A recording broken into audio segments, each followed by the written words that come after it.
Everybody, Ryan here from Android Coliseum, here to do a quick update to you on the Kindle Paperwhite device I just recently got. And I gotta say, I really enjoyed it. It's interesting that a single-use device I'm actually having a fun time with. Now, I gotta admit, I do not read a lot of books, and those that I do, I tend to read online or I read on my phone or whatever as I need to. But it's kind of interesting, and I think this is going to get me to read a few books again that I haven't read in a while.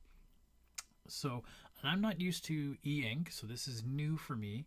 And this is just going to be a quick update. I've only really been playing with it for a week, so this isn't a full review. I should have something out in the next a few more days. Give me a real chance to play with it. So, and I will get that to you. So first off, getting used to e-ink, it's interesting. It doesn't look like it's low resolution, but it is low resolution because I'm a purist. I'm so used to seeing high resolution displays.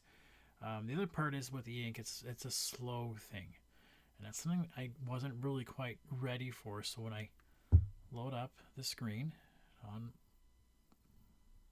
wake it up. I was kind of asleep there for a second, so kind of bring it up with that.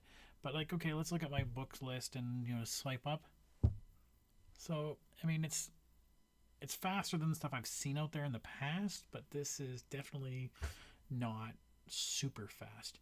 So, I did read through one of the books. I haven't read this one myself in a long time.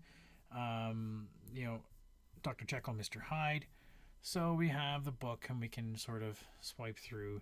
This is all that Gutenberg stuff at the end of it.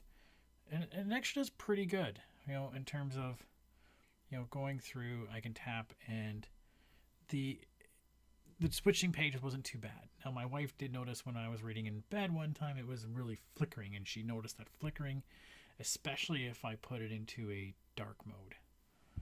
Right? So I put it into a dark mode, and I flick a page.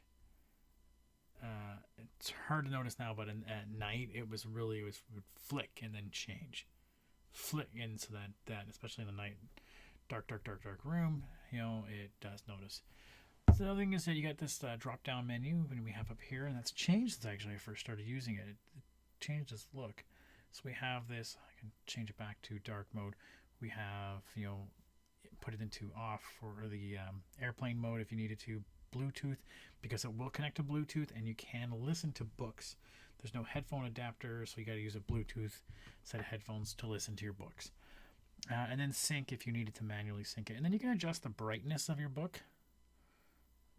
I don't know if you really want it super bright. And again, you can sort of see where that slower refresh rate comes into. You can sort of see how, I don't know if you can really tell. You can see the sort of trailing numbers. And depending on what you're reading, sometimes you can see how that almost has that ghost image sometimes. And it's just something you got to get used to. When you're using high resolution devices, you're not really used to that ever before. And you can play around with the warmth on it as well too. So whatever you like, and you can play around with that as well. So I mean, myself, I've kind of really liked being able to read this book. It's interesting. It's pretty durable, and I'll give it that. That it feels like a piece of paper because it feels like I'm just reading a piece of paper underneath a piece of plastic. You can almost see the bend in the way that the LED, LCD, whatever underneath e-ink display is there. It feels like it should be a nice piece of plastic. But yeah, so back to the idea of it being durable. I did notice that I've been throwing this in my book bag with my other stuff for work, and I guess there must have been a pen or something. And I'm usually very cautious, but this is just like a polycarbonate plastic, so there is a tiny little scratch. You can't see it on the black, but I can feel it, and I can see it in the right light. I don't know if you can, but it did get scratched, so I was kind of a bit annoyed by that, but it is what it is. I should have taken better care of it, but it does give me what is it going to be like in a year's time. So that's my quick thoughts about it. I do kind of like it. The biggest pain in the butt though is obviously it's an Amazon product, so if you like Amazon books, you're going to get super easy access to it. If you don't use Amazon books, like you're like me, you have a huge library of books that you've had already from elsewhere, it's a little trickier getting them in here. And even though you get them from places like Project Gutenberg where they're supposed to have images, when you hit the power off button, it doesn't display the book cover like others would.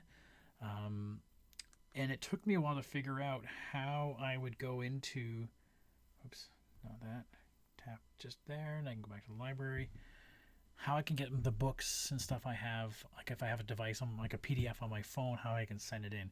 There's a way to email it in. It just took me a while to figure out. I had to go in and actually whitelist a certain email address I was using to be okay to send. I didn't think that step through, but and then I can actually do and send. I can, hey, there's my vaccine passport, right? I can update manual, like send manuals here, and I can read through manuals. Well, and you can even slowly zoom in and out like that, and you can almost see the ghosting image of the images there. So yeah, it's neat, it's interesting. Definitely, I think I'd be using it more for just reading those books I want to get caught up on. But yeah, so I'll have a full review in the next little while. If you have any questions, please feel free to give me a message anytime. Thanks.